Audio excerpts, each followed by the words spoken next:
In 1996, Scream changed the horror genre. When the movie first came out, at that time everyone was kind of wondering what is the future of slasher film. At Nightmare on Elm Street, you had Friday the 13th, you had a whole buttload of different ones, but what was truly the center of Scream when it came out? It was Randy Meeks, a horror nerd who lived by the rules. What were those rules that he came up with? His survivor guide became the rule book for surviving a slasher film.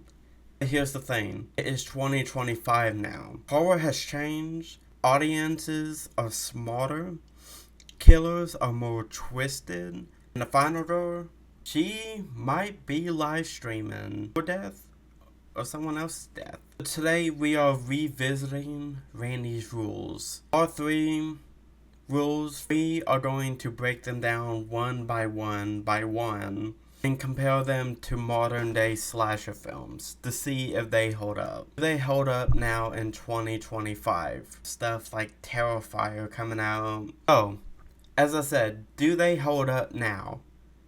Or are they dead and buried like Tatum in a garage door?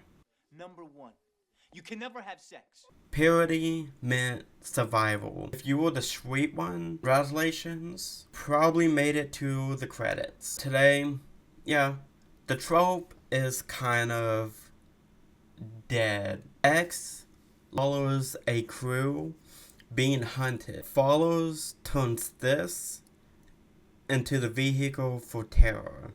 In Scream 2022, the final girl is a recovering addict who literally says, "I'm not the innocent one." Modern films like Maxine from X, Sam from Scream 6, Mia from Evil Dead 2013 doesn't equal a death sentence anymore. It's just a plot point, more or less. Or sometimes a weapon. Rule 1, isn't very sacred anymore. Number two, you can never drink or do drugs. This one, kind of hit or miss sometimes. Picture the party scene from Scream. Bodies, bodies, bodies. Even the babysitter. I mean, in the babysitter, everyone that was partying turned out to be the killer. In classic horror, if you got wasted, you got wasted. Modern horror doesn't always punish sin. Punishes ignorance. Octomy literally opens with a party scene.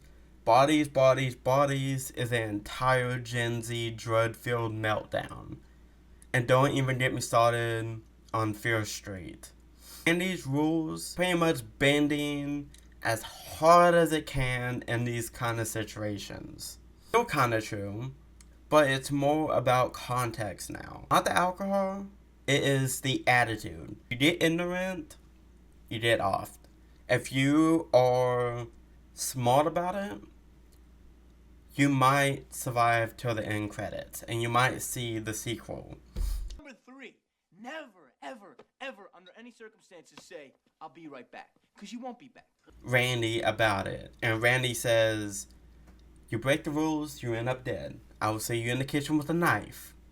Stu ended up being one of the killers. Saying, "I'll be right back," this rule is eternal. I don't care if it is 1996 or 2076. If you say it, you're basically sending the killer your GPS coordinates. Nowadays, horror movies are self-aware. They play with the line. They have characters say it just to observe it. Or to fake us out. Think about Happy Death Day, Scream 6, or even Freaky. So, is this rule still relevant, honestly? Is this rule still relevant? Honestly, more than ever. I know that might have not been what y'all were expecting to hear, but that is how I feel about it. And let me elaborate a little bit. Because now, it is a challenge. Say it, and the audience leans in, waiting to see if you are going to die. It's like horror movie poker. You put all your chips in, and the audiences just wait and see if you'll make it to the credits, or they'll find you hanging from a closet somewhere. Nowadays, modern horror is rewriting the rules. Randy's rules were perfect for the 90s. Horror has definitely evolved. Think about Hereditary, The Babadook, Smile, Midsummer, or The Barbarian. We've got elevated horror, traumacore, supernatural thrillers, found footage, horror comedy, social commentary, slashers, and Scream itself keeps evolving. The rules change with the genre. In the 90s, we had the 90s rules. In the 2000s, like Scream 3, it changed from pretty much all these rules to pretty much having to decapitate the killer or blow him up. Same thing with Scream 5, same thing with Scream 6, same thing with Scream 4. Honest, in 2025, horror isn't just about who survives. It is about why they survive, who they are, what they've been through. Final thoughts about this, and like I said at the beginning, I'm sorry I keep looking down. I did all my research on all this, so I'm just looking at the script because I'm not good at memorizing things. Finish this off. So, do Randy's rules still matter? Yes and no. Let me explain. They're part of horror DNA now. Kind of like garlic to a vampire. You can remix them, ignore them, flip them upside down, but they're always there.